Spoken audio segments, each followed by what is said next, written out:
Assalamualaikum warahmatullahi wabarakatuh. Banyak sekali pertanyaan jamaah, Ustadz kasih kami channel untuk kajian anak-anak muda. Di antara anak muda berasal dari Aceh, luar biasa. Channelnya Maulizul Akbar Nak. Tonton, subscribe, like, share, komen. Assalamualaikum warahmatullahi wabarakatuh.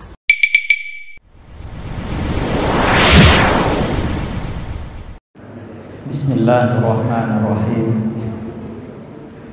Assalamualaikum warahmatullahi wabarakatuh. Alhamdulillah rabbil alamin, alladzi nahmaduhu wa nasta'inuhu wa nastahdihi wa natubu ilaihi wa na'udzu billahi min syururi anfusina wa min sayyiati a'malina. Man yahdihillahu fala mudilla lahu wa man yudlil fala hadiya lahu. Asyhadu an la ilaha illallah wahdahu la syarika lahu wa asyhadu anna Muhammadan abduhu wa rasuluhu alladzi la nabiyya ba'dahu. Allahumma shalli wa sallim wa barik ala nabiyyina Muhammad sallallahu alaihi wasallam tasliman katsira wa sallallahu ala alihi wa sahbihi ajma'in. A'udzu billahi as-sami'il 'alim minasy syaithanir rajim.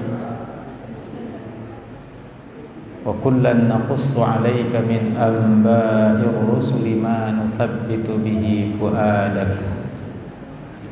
وجاءك في هذه الحق وموعظة وذكرى للمؤمنين. صدق الله العظيم.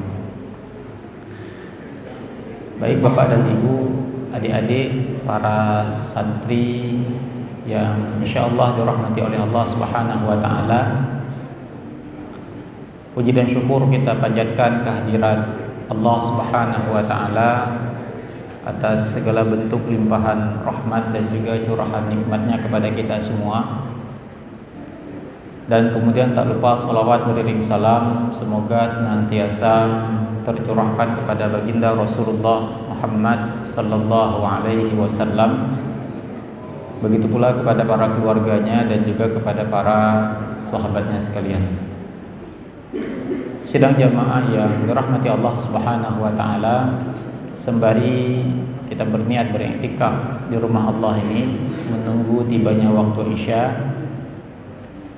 pada kesempatan kali ini kami ingin mengajak diri kami sendiri dan juga para jamaah sekalian untuk kembali mengambil pelajaran dari kisah yang diabadikan oleh Allah Subhanahu wa taala di dalam Al-Qur'an. Dan pada kesempatan kali ini kita akan mengulang kaji kisah dari seorang hamba Allah, yaitu Nabiullah Musa alaihissalam. Kenapa kita perlu mengulang kaji kisah ini? Yang pertama, ketika kita menyadari, memahami dan menyadari bahwa Al-Quran ini adalah petunjuk, hudal linnas wa bayyinatin minal huda wal furqan, maka ketika kita membuka kitab yang disebut sebagai petunjuk bagi manusia ini, ternyata sebagian besar isinya mengandung kisah, atau dengan bahasa lain ya dalam tanda kutip hanya cerita saja, cerita. Artinya apa? Ternyata Allah Subhanahu wa taala tatkala kemudian memberikan petunjuk kepada manusia, maka petunjuk-petunjuk itu kemudian terselip di antara kisah-kisah dari umat terdahulu, yang kemudian kisah-kisah itu ketika kita mentadaburinya, maka nilai-nilai dari kisah itu kemudian menjadi pelajaran dan kemudian menjadi bekal dalam kehidupan kita. Dan semoga kita sebagai orang yang mengaku sebagai manusia beriman itu tidak hanya memahami kisah itu ya hanya sekedar cerita saja. Sama seperti pada hari ini kita mendengarkan dongeng. Kalau di Indonesia itu ada beberapa dongeng yang begitu populer, seperti Malin Kundang, apalagi dongeng Putri Hijau, dongeng entah apa-apalah gitu. Ya hanya cerita saja. Sehingga kemudian ketika datang kepada kita kisah Nabi Musa, kisah Nabi Yusuf, ya, kisah Nabi Nuh dan lain sebagainya, kita juga seperti menganggap kisah-kisah itu juga tidak terlalu berbeda dengan dongeng-dongeng yang sudah kita dapatkan sejak kita kecil. Maka sekali lagi kita perlu memahami bahwa ketika Allah Subhanahu wa taala menceritakan kisah-kisah umat terdahulu, maka di sana ada maksud. Dan di antara maksud Allah Subhanahu wa taala mengabadikan kisah-kisah itu di dalam Al-Qur'an, itu bisa kita lihat di bagian akhir surah Hud yang tadi sempat kita bacakan, yang di sana Allah Subhanahu wa taala mengatakan wa kullan naqussu 'alaika min amba'ir rusul, dan semua yang kami kisahkan dari berita-berita atau kisah-kisah para utusan Allah Subhanahu wa taala, termasuk di dalamnya kisah-kisah umat terdahulu, itu semua ada maksud. Apa maksudnya? Ma nusabbitu bihi fuadak. Yang pertama itu untuk menguatkan, meneguhkan hati Nabi Shallallahu Alaihi Wasallam, dan tentunya karena Al-Quran ini diturunkan sebagai petunjuk bagi manusia, maka kisah-kisah itu juga berfungsi sebagai penguat hati kita ketika kita dihadapkan pada persoalan demi persoalan. Mungkin adik-adik di sini belum banyak menghadapi persoalan, ya, atau mungkin ada yang sejak kecil sudah menghadapi ujian yang begitu berat dalam kehidupan. Mungkin ketika lahir orang tuanya sudah tidak ada lagi, ya, harus hidup mandiri. Tapi sebagian besar mungkin tidak, ya. Artinya adik-adik ini belum merasakan pahit getirnya kehidupan. Tapi karena kalian sudah mulai menghafal Al-Quran, mendapatkan materi-materi Al-Quran, maka pahamilah bahwa kisah-kisah di dalam Al-Quran itu menjadi bekal bagi kehidupan kalian. Kemudian apalagi, waja'aka fi hadhil haqqu wa mau'izatu wa dzikra lil mu'minin. Dia datang kepada Nabi sallallahu alaihi wasallam membawa kebenaran. Dia bukan hanya sekedar cerita dongeng, tapi kisah nyata. Jadi bukan fiksi, kisah nyata. Pelakunya ada dan peristiwanya pernah terjadi. Kemudian apalagi, sebagai pelajaran bagi kita, dan juga sekaligus sebagai peringatan. Nah, di antara para nabi dan para rasul yang kisahnya diabadikan oleh Allah Subhanahu wa taala di dalam Al-Qur'an, maka Nabi Musa adalah nabi yang paling banyak namanya disebutkan. Nabi Musa adalah nabi yang namanya paling banyak disebutkan di dalam Al-Qur'an. Dan tentu saja ketika namanya paling banyak disebutkan di dalam Al-Quran, kisahnya juga sangat banyak. Maka kita bisa membagi secara garis besar kisah Nabi Musa itu. Yang pertama adalah kisah sebelum beliau diangkat menjadi nabi. Dan dalam Al-Quran itu dimulai dari surah Al-Qasas ketika beliau lahir. Pada saat itu Fir'aun sudah berkuasa, dan Fir'aun itu sudah mendapatkan semacam takwil dari mimpinya bahwa akan ada anak laki-laki yang lahir dari kalangan Bani Israel yang akan menjatuhkan kekuasaannya. Sehingga waktu itu Fir'aun mengeluarkan kebijakan anak laki-laki itu harus dibunuh. Jadi ada patroli. Setiap perempuan Bani Israel yang melahirkan anak laki-laki maka dibunuh. Dan termasuklah Nabi Musa lahir di tahun kebijakan itu diterapkan. Sampai kemudian beliau melarikan diri ke negeri Madian. Kemudian fase berikutnya adalah ketika Nabi Musa diperintahkan oleh Allah Subhanahu wa taala diangkat menjadi nabi, itu ada di surah Thaha diantaranya. Dan kemudian diperintahkan untuk berdakwah kepada Fir'aun. Fase ini berakhir sampai kemudian Allah Subhanahu wa taala membinasakan Fir'aun dan tentaranya. Dan fase berikutnya dari kisah Nabi Musa itu adalah Nabi Musa membersamai Bani Israel. Di sana nanti ada kisah Al-Baqarah, ada kisah di mana mereka itu berputar-putar di padang Tih, ya, dan seterusnya. Itu 3 kelompok besar dari perjalanan hidup Nabi Musa alaihissalam. Nah, insya Allah yang akan kita ambil pelajaran pada hari ini adalah ketika Nabi Musa sudah diangkat oleh Allah Subhanahu wa taala menjadi rasul dan kemudian diperintahkan oleh Allah Subhanahu wa taala untuk berdakwah kepada Firaun. Nah, pada saat itu ketika Nabi Musa alaihissalam diperintahkan oleh Allah Subhanahu wa taala untuk berdakwah kepada Firaun, bahwa pada saat itu Firaun sudah sangat-sangat melampaui batas. Sampai-sampai dia mengatakan ana rabbukumul a'la.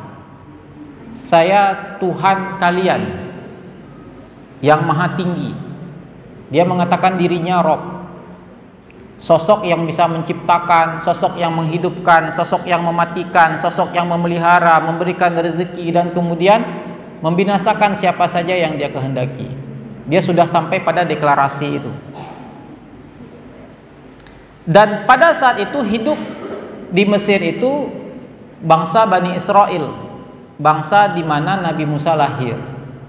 Dan Bani Israel ini menjadi bangsa yang diperbudak. Yang diperbudak. Nah, Fir'aun ini siapa saja yang mengingkari dirinya sebagai Tuhan, maka bukan saja dibunuh, tapi cara bunuhnya juga itu akan menimbulkan ketakutan. Jadi model-model bunuhnya itu bukan masuk penjara ditembak, bukan, tapi dipertontonkan di depan khalayak ramai. Itu ada yang dilempar ke dalam penggorengan, ada yang dibakar, ada yang dipotong tangannya, dipotong kakinya secara bersilangan, ada yang digergaji kepalanya sampai terkelupas kulit kepalanya, seperti itu. Dan itu dipertontonkan untuk menimbulkan kesan ketakutan. Jadi dibuat takut. Sehingga pada saat itu setelah sekian tahun, bahkan puluhan tahun, Bani Israel mengalami masa-masa yang begitu menderita.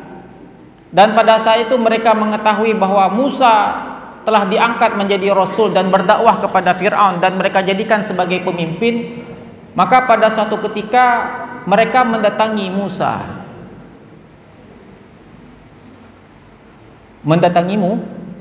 Mengadu kepada Musa bahwa mereka nggak sanggup lagi menghadapi persoalan hidup yang sedemikian rupa. Hampir setiap hari ada keluarga yang di depan matanya anaknya diambil dan dibunuh. Hampir setiap hari ada perempuan yang dengan matanya dia melihat suaminya diambil paksa, diculik dan tidak kembali pulang ke rumah. Hampir setiap saat seorang laki-laki melihat istrinya diambil dan kemudian dibunuh. Seperti itu terus. Sehingga mereka kemudian mengadu kepada Nabi Musa alaihissalam. Dan ini diabadikan oleh Allah Subhanahu wa taala salah satunya di dalam surah Al-A'raf. Ketika mereka mengadu kepada Nabi Musa alaihissalam, maka perhatikan apa kata Nabi Musa. Qala Musa liqaumihi ista'inu billahi wasbiru. Nasihat Nabi Musa kepada mereka, berkatalah Musa kepada kaumnya, ista'inu billah, mintalah pertolongan kepada Allah. Nanti kita lihat, kita tahu ya, akhirnya Fir'aun itu dibinasakan oleh Allah Subhanahu wa taala. Maka pada hari ini kita ingin mengambil pelajaran tentang apa, adik-adik dan para jamaah sekalian, tentang syarat-syarat datangnya pertolongan Allah Subhanahu wa taala. Kita pada hari ini hidup, semua kita manusia tidak pernah luput dari yang namanya persoalan hidup. Dan ketika kita dihadapkan pada persoalan hidup, maka yang kita harapkan apa? Solusi dari persoalan itu, jalan keluar. Dan jalan keluar itu kita dapatkan dari siapa? Dari zat yang menciptakan kehidupan dan menciptakan kita. Maka ketika Bani Israel ini mengadu kepada Nabi Musa alaihissalam tentang penderitaan mereka setelah sekian lama diteror oleh Fir'aun, maka Nabi Musa mengatakan ista'inu billah, minta tolong kepada Allah. Maka syarat pertama pertolongan Allah Subhanahu wa taala itu bisa kita dapatkan, syarat pertamanya apa? Keimanan. Meyakini akan Allah Subhanahu wa ta'ala. Tapi keimanan ini tidak hanya sekedar mengimani Allah ada. Karena pada hari ini semua kita mengimani Allah ada, tapi yang nanti lebih sulit itu adalah mengimani akan sifat-sifat Allah Subhanahu wa ta'ala. Contoh misalkan pada hari ini, ada orang mengakui Allah itu maha mengetahui. Dia bilang Allah itu maha mengetahui. Tapi dalam praktek sehari-hari, justru dia merasa dia yang paling tahu daripada Allah Subhanahu wa ta'ala. Sehingga tidak sedikit manusia pada hari ini itu protes kepada Allah tentang jalan hidupnya. Kenapa hidup saya seperti ini? Kenapa hidup orang seperti itu? Dia menganggap Allah memberikan takdir kepada orang lain lebih baik daripada jalan hidup dia. Kenapa saya mendapatkan ini padahal saya pengennya itu? Kenapa, kalau misalkan bahasa kita, kenapa saya menikah dengan si A, kenapa tidak dengan si B? Kenapa saya bekerja di sini, kenapa nggak bekerja di situ? Adik-adik misalkan, kenapa saya masuk Ihya Sunnah, kenapa nggak masuk ke tempat lain? Tidak sedikit orang kemudian mempertanyakan takdirnya, sehingga pada saat itu dia merasa seolah-olah dia lebih tahu yang baik terhadap untuk dirinya daripada Allah Subhanahu wa ta'ala. Kenapa saya yang dapat musibah? Kenapa bukan orang? Dia mempertanyakan takdirnya. Sehingga kemudian muncul lagi orang berikutnya. Dia mengakui lisannya Allah itu maha adil, tapi ketika dia ditimpa sesuatu yang tidak dia sukai, maka dia protes, seolah-olah dia ingin mengatakan Allah tidak adil sama dia. Kenapa hanya dia saja yang mendapatkan musibah? Kawan saya kok nggak dapat musibah, padahal saya kan rajin sholat. Kawan saya itu tidak rajin sholatnya, kenapa dia begitu senang hidupnya? Dia merasa Allah tidak adil. Dia berprasangka yang bukan-bukan kepada Allah Subhanahu wa ta'ala. Ada orang pada hari ini mengetahui Allah itu maha melihat, tapi ketika dia bermaksiat seolah-olah dia meragukan bahwa Allah itu melihat segala sesuatu, memperhatikan segala sesuatu, gerak-gerik dia, bahkan detak jantungnya Allah tahu. Ada orang pada hari ini mengakui Allah itu Al-Hakim, tapi mereka menolak hukum Allah Subhanahu wa ta'ala diterapkan. Mereka mengatakan hukum Allah itu tidak sesuai dengan zaman sekarang. Mereka justru lebih mengagungkan produk-produk hukum yang lahir dari akal pikiran mereka. Seperti itulah manusia. Ada orang yang mengatakan Allah itu maha memberikan rezeki, tapi dia masih khawatir besok dia makan apa. Sehingga ketika dia khawatir besok makan apa, ada orang yang kemudian mengatakan, nggak apa-apa saya korupsi, karena kalau nggak korupsi besok saya akan lapar. Begitulah dia. Jadi apa yang dia ragukan? Bukan akan adanya Allah, tapi sifat-sifat Allah Subhanahu wa ta'ala. Allah maha kuasa atas segala sesuatu, dia ragukan itu semua. Maka ketika kemudian Nabi Musa alaihissalam mengatakan kepada mereka, ista'inu billah, maka mintalah pertolongan Allah Subhanahu wa ta'ala, karena kesombongan Fir'aun itu dengan segala kekuatan yang dia miliki, yang bisa menghancurkan hanya Allah Subhanahu wa ta'ala. Yakini itu. Minta tolong sama Allah. Minta kepada Allah agar Allah memberikan pertolongan. Nah, setelah kita meyakini hanya Allah yang bisa menolong kita dalam menghadapi segala bentuk persoalan dalam hidup kita, maka ketika kita minta tolong kepada Allah, ada syaratnya. Karena ketika kita meminta kepada Allah, kita bukan bos, kita bukan atasan Allah yang bisa memerintah kepada Allah, dan kita tidak mau tahu setiap kita meminta kepada Allah harus segera diberikan jawaban. Tidak begitu. Maka syarat pertolongan Allah itu datang berikutnya. Apa kata Nabi Musa? Wasbiru, bersabarlah. Ketika minta tolong kepada Allah, sudah minta tolong kepada Allah, maka langkah berikutnya yang harus dimiliki apa? Bersabarlah. Kenapa harus bersabar? Karena sabar itu merupakan salah satu bukti keimanan, bukti keyakinan. Kalau Anda mengatakan Anda yakin kepada Allah, Anda beriman kepada Allah, maka salah satu buktinya adalah bersabar. Tidak ada ceritanya lagi lapar, ya Allah turunkan makanan, sekejap datang makanan. Tidak begitu dia. Maka bersabarlah. Dan kalau kita melihat kisah-kisah di tempat yang lain, maka kita akan bisa mendapati penekanan lebih bahwa kesabaran itu merupakan salah satu syarat pertolongan Allah itu datang. Nanti adik-adik bisa buka kisah Talut dan Jalut. Ketika ada yang mengatakan 80.000 tentara Talut ini ketika diuji dengan sungai, itu yang lolos dari ujian sungai itu hanya tertinggal 300 orang. Sementara 300 orang ini harus menghadapi tentara Jalut yang jumlahnya 100.000 orang. 300 lawan 100.000. Tapi ketika mereka menghadapi tentara yang begitu besar, perhatikan doa mereka. Apa doanya? Rabbana afrigh alaina sabrau wa tsabbit aqdamana wansurna 'alal qaumil kafirin. Jadi langkah permintaannya itu mereka minta dimenangkan oleh Allah, ditolong oleh Allah Subhanahu wa taala. Tapi dalam doa itu meminta pertolongan ada di urutan yang keberapa? Terakhir.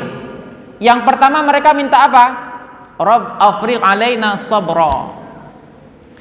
Minta kepada Allah Subhanahu wa taala agar Allah melimpahkan kepada mereka kesabaran. Baru nanti di yang ketiga itu minta pertolongan. Kenapa? Karena pertolongan itu tidak akan datang kalau orang yang meminta itu tidak punya kesabaran. Karena di atasnya itu, di ayat sebelumnya itu, ketika dikatakan oleh mereka betapa banyak kasus peristiwa di atas muka bumi ini, pasukan yang sedikit mampu mengalahkan pasukan yang banyak, ditutup dengan kalimat apa? Wallahu ma'as sabirin. Jadi tentara yang jumlahnya sedikit itu bisa mengalahkan pasukan yang jumlahnya banyak, itu karena Allah membersamai mereka. Tapi tidak dikatakan Allah membersamai orang yang sedikit, tapi dikatakan apa? Allah membersamai orang yang sabar. Maka agar Allah membersamai mereka sehingga mereka bisa memperoleh kemenangan, yang pertama mereka minta apa? Rabbana afrigh alaina sabra wa tsabbit aqdamana wansurna 'alal qaumil kafirin. Begitu juga dengan Nabi Musa. Ista'inu billahi wasbiru. Nah, ternyata kesabaran itu bukan saja syarat pertolongan Allah akan datang. Tapi ternyata di tempat yang lain kesabaran itu dikatakan oleh Allah Subhanahu wa taala itu merupakan kekuatan. Jadi ketika seseorang itu bersabar, itu bukan saja akan menjadi asbab Allah menurunkan pertolongan seperti menurunkan malaikat, kalau misalkan kisah perang Badar, atau menurunkan hujan, atau nanti membelah lautan dan seterusnya. Bukan hanya itu, tapi Allah Subhanahu wa taala akan memberikan pertolongan kepada orang-orang yang sabar itu dalam bentuk kekuatan. Maka kalau kita perhatikan, ada firman Allah Subhanahu wa taala di dalam surah Al-Anfal. Ini adik-adik perlu tahu ya, bahwa kekuatan itu bukan cuma angkat barbel deh.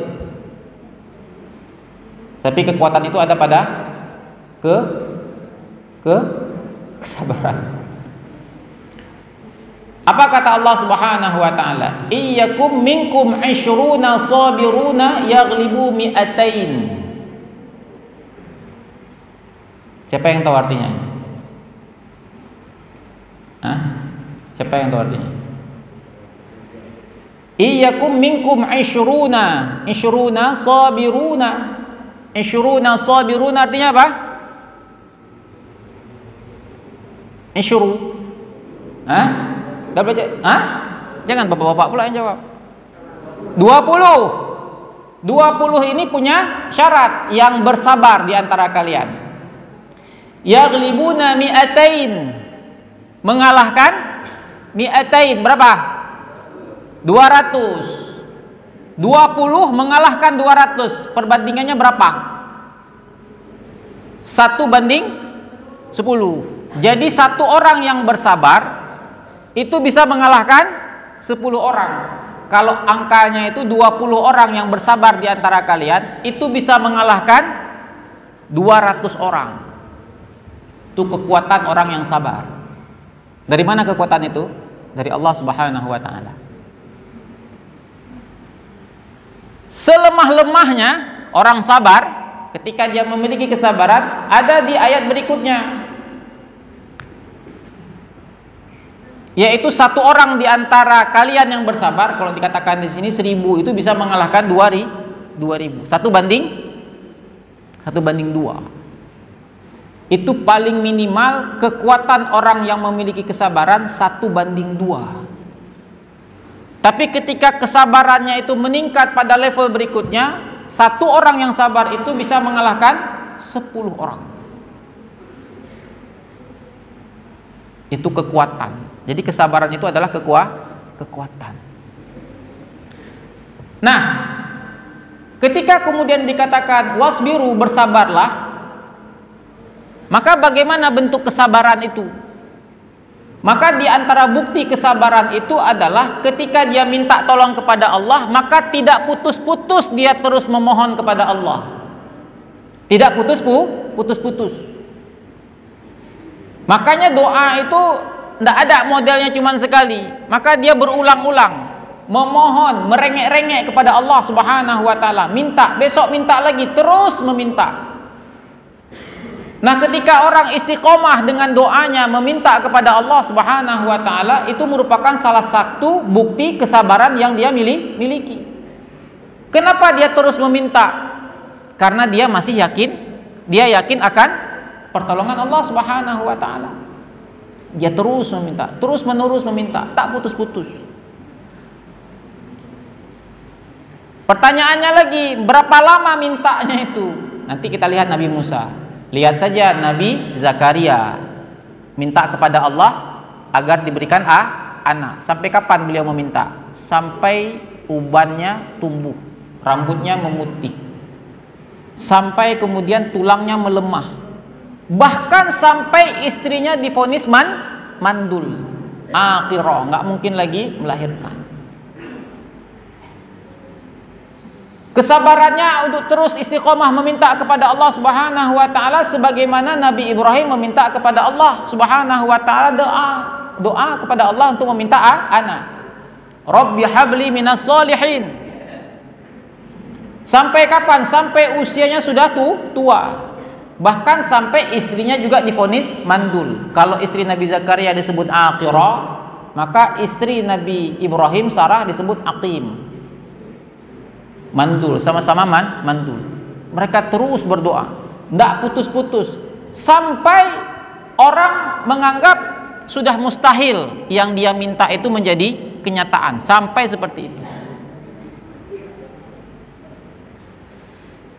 Maka ada di antara nasihat Nabi Shallallahu Alaihi Wasallam, beliau menjaminkan bahwa doa dari seorang hamba kepada Tuhannya itu tidak ditolak, kecuali orang yang isti'jal, orang yang terburu-buru dalam berdoa. Ditanya sama sahabat, siapakah orang yang berdoa dengan terburu-buru itu? Yaitu orang yang berdoa kepada Allah Subhanahu wa taala sekian lama, ternyata apa yang dia minta itu tidak menjadi kenyataan, dan dia kemudian berhenti berdoa, nggak minta lagi. Sudah aku minta, rupanya nggak dapat, nggak, besok nggak doa lagi. Padahal dia baru berdoa sekitar 1-2 bulan saja. Bahkan mungkin 1 tahun saja. 1 tahun tidak menjadi kenyataan, akhirnya dia kemudian mengatakan, saya tidak mau berdoa lagi. Kenapa? Sudah cukup berdoa, capek saya minta kepada Allah Subhanahu wa taala, dan tidak menjadi kenyataan. Sementara orang-orang yang dikatakan dalam Al-Quran dari Nabi Zakaria, bahkan Nabi Ibrahim yang disebut sebagai kekasih Allah Subhanahu wa taala, itu harus menunggu sekian puluh tahun. Sudah ya? Nah, begitu juga dengan Nabi Musa. Ketika beliau diperintahkan oleh Allah Subhanahu wa taala berdakwah kepada Fir'aun, dia berdakwah dengan lemah lembut, sampai kemudian pada satu waktu akhirnya Nabi Musa mendoakan kebinasaan kepada Fir'aun. Itu ada di dalam surah Yunus ya, ayat ke-88 dan 89. Ketika Nabi Musa alaihi salam berdoa agar Allah Subhanahu wa taala membinasakan Fir'aun dan tentaranya? Pertanyaannya, berapa lama Nabi Musa harus menunggu sampai Fir'aun dibinasakan di laut? Ada yang tahu nggak? Kapan doa agar Allah membinasakan Fir'aun? Fir'aunnya binasa kapan? 40 tahun kemudian. 40 tahun kemudian. Berapa lama kesabarannya itu? Adik-adik ada nggak yang misalkan dizolimi kemudian minta kepada Allah agar Allah menolong? Cuman 2 hari kemudian merasa Allah tidak adil, ya? Atau bapak-bapak misalkan ditipu sama orang, minta kepada Allah agar Allah memberikan pertolongan gitu kan. Ternyata orang yang menzolimi bapak itu makin senang hidupnya, dan kita kemudian meragukan bahwa Allah kayaknya nggak ingat sama saya. Begitu juga dengan Nabi Musa, berdoa kepada Allah Subhanahu wa taala agar Allah membinasakan Fir'aun, itu tunggunya itu bukan 1-2 hari. Jadi nggak ada ceritanya Nabi Musa hari ini doa besok langsung tenggelam Fir'aun, enggak.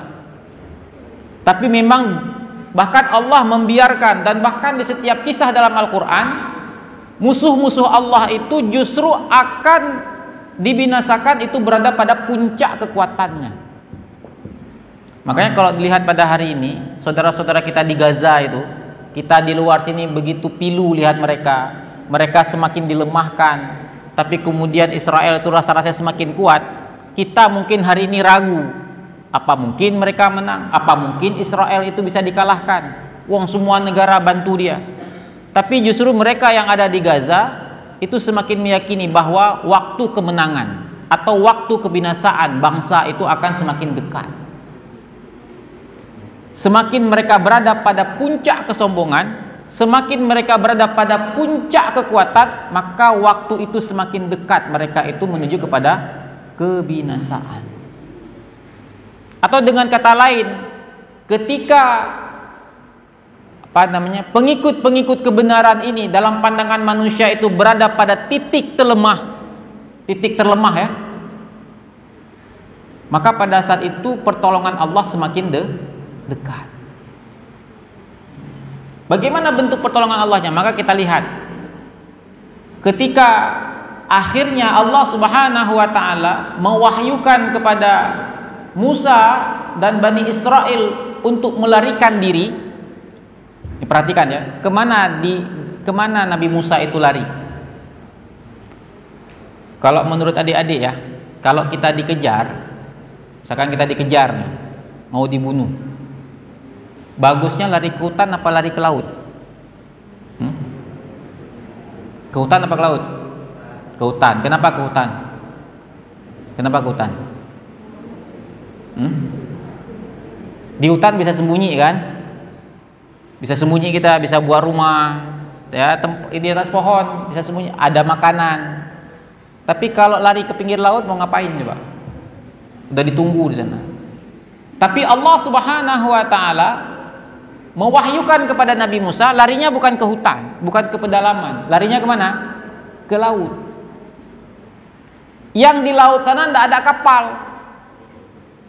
dan membawa sekian ratus ribu Bani Israel, termasuk di dalamnya anak-anak.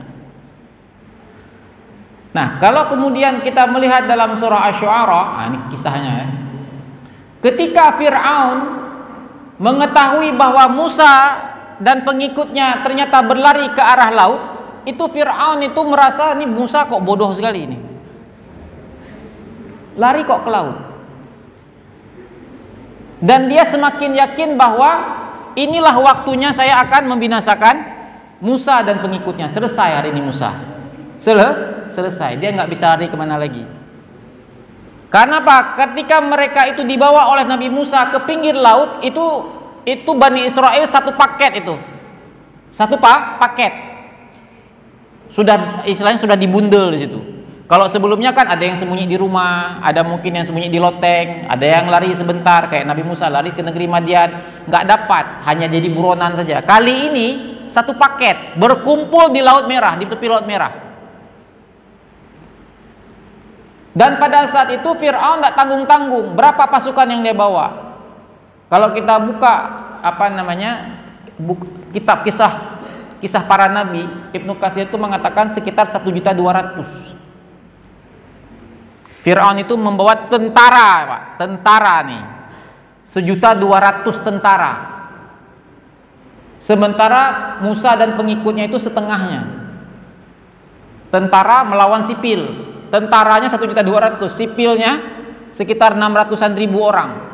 Itu anak-anak di situ, orang tua di situ, perempuan di situ. Kalkulasinya 600.000 orang ini sebentar kan? Sebentar nih. Di pedang, dipanah, selesai deh itu. Nggak sampai setengah jam itu. Tembak saja, selesai. Dan Fir'aun begitu yakin. Sehingga Fir'aun waktu itu tidak terburu-buru. Kita tunggu saja besok pagi, kita berangkat. Karena Musa dan pengikutnya tidak akan mungkin kemana-mana.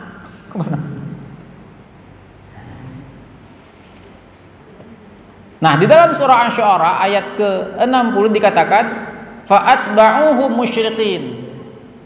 Ketika terbit matahari itu, ketika fajar itu menyingsing, falamma tara al-jam'an. Ternyata Fir'aun memang seperti perkiraan, bisa menyusul Musa dan pengikutnya. Sampai kemudian dikatakan falamma tara al-jam'an. Dua kelompok ini sudah saling melihat. Fir'aun dan prajuritnya sudah melihat Musa dan pengikutnya berkumpul di pinggir Laut Merah. Musa dan pengikutnya juga sudah melihat Fir'aun. Kalau pakai peluang statistik, ini sudah 99,99%. Musa dan pengikutnya akan musnah dari muka bumi. Deh. Ketika itu terjadi, qala ashabu Musa. Ternyata ada di antara pengikut Musa itu berkata, inna lamudrakun. Musa, habis kita.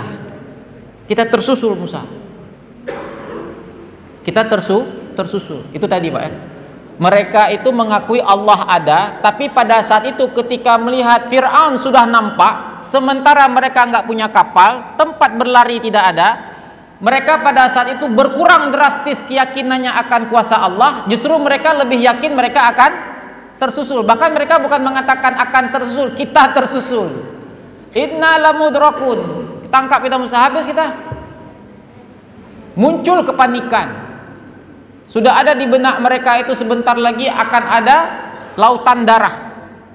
Saya akan melihat dengan mata kepala saya anak saya dibunuh. Dan kita semua tidak ada lagi di atas muka bumi ini. Begitulah dia. Ketika mereka mengatakan itu, inna lamudrakun, bagaimana respon Musa? Qala kalla.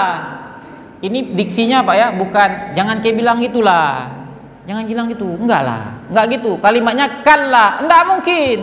Enggak. Keyakinannya masih 100%, enggak mungkin. Tapi sudah terlihat enggak mungkin. Enggak ada. Jadi seolah-olah Musa ketika mengatakan tidak, itu seolah Fir'aun tidak ada di situ. Apa alasan? Inna ma'iya rabbi sayahdin. Kalimatnya inna ma'iya rabbi. Sesungguhnya Tuhanku bersamaku.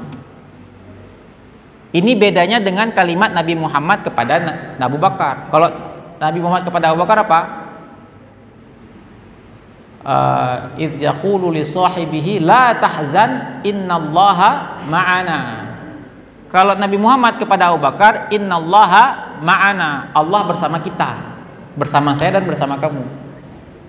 Tapi kalau ini inna ma'iya rabbi, Allah bersamaku. Kenapa Allah bersamanya? Karena tadi itu pengikutnya sudah kehilangan keyakinan kepada Allah Subhanahu wa taala. Ini dia, Pak. Mereka yakin Allah ada, tapi mereka pada saat itu hilang keyakinan bahwa Allah bisa menyelamatkan mereka. Maka pelajaran dari sini apa? Pelajaran dari sini ya, syarat pertolongan dari Allah berikutnya ya, syarat berikutnya setelah beriman, yakin, kemudian sabar, berikutnya apa? Syarat bukti keimanan itu ada pada tawakal. Memasrahkan secara total kepada Allah Subhanahu wa taala, pasrah secara total. Menyandarkan urusannya kepada Allah semata. Kita pada hari ini kenapa susah ketika dihadapkan pada persoalan hidup. Kita menyandarkan pada akal kita, Pak. Sama seperti pengikut Nabi Musa tadi. Dia percaya Allah ada, tapi dia masih percaya sama akalnya bahwa Fir'aun sudah dekat dan kita nggak bisa lari, nggak mungkin kita selamat. Akalnya lebih dia pakai. Dia memasrahkan hidupnya dengan akalnya. Bagaimana Allah menyelamatkan mereka, itu dia tidak masuk lagi dalam pikirannya. Walaupun pada saat itu mereka meyakini Allah ada. Itu dia. Tawakal. Tawakal itu bukti keimanan. Sebelumnya itu kesabaran itu bukti keimanan. Dan hidup kita itu yang diuji apa? Keimanan. Nah, ketika mengatakan inna ma'iya rabbi sayahdin fa'auhayna ila Musa, maka kemudian Allah Subhanahu wa taala mewahyukan kepadamu Musa, anidrib bi'asaqal bahr. Ternyata pertolongan yang ditunggu-tunggu itu, yang dinanti-nanti itu di mana? Dekat ternyata, di tangan Musa. Maka ketika dalam surah Al-Baqarah dikatakan mata nasrullah, kapan pertolongan Allah itu datang? Inna nasrullah qarib. Pertolongan Allah itu dekat. Dan ternyata pertolongan Allah itu ada di tongkat yang dipegang oleh Musa. Pertolongan Allah itu begitu dekat, sedekat itu. Apa wahyunya? Apa perintah Allah? Pukul tongkat itu ke laut. Nah, penutup ya, syarat pertolongan Allah itu datang, taat kepada Allah. Jadi disuruh pukul. Jangan lempar. Kalau kemarin jadi ular, disuruh apa? Lempar. Untuk belah laut, pukul. Jangan tanya kenapa pukul, kenapa kemarin nggak lempar, sekarang kenapa pukul? Jangan tanya. Taatlah, disuruh sama Allah pukul. Walaupun secara akal pukulan tongkat itu tidak mungkin bisa membelah lautan, tapi Allah menyuruh pukul sebagai asbab pertolongan Allah datang dengan membelah lautan. Fa'tabiru ya ulil absar la'allakum turhamun. Subhanakallahumma wa bihamdika asyhadu an la ilaha illa anta astaghfiruka wa atubu ilaik. Assalamualaikum warahmatullahi wabarakatuh.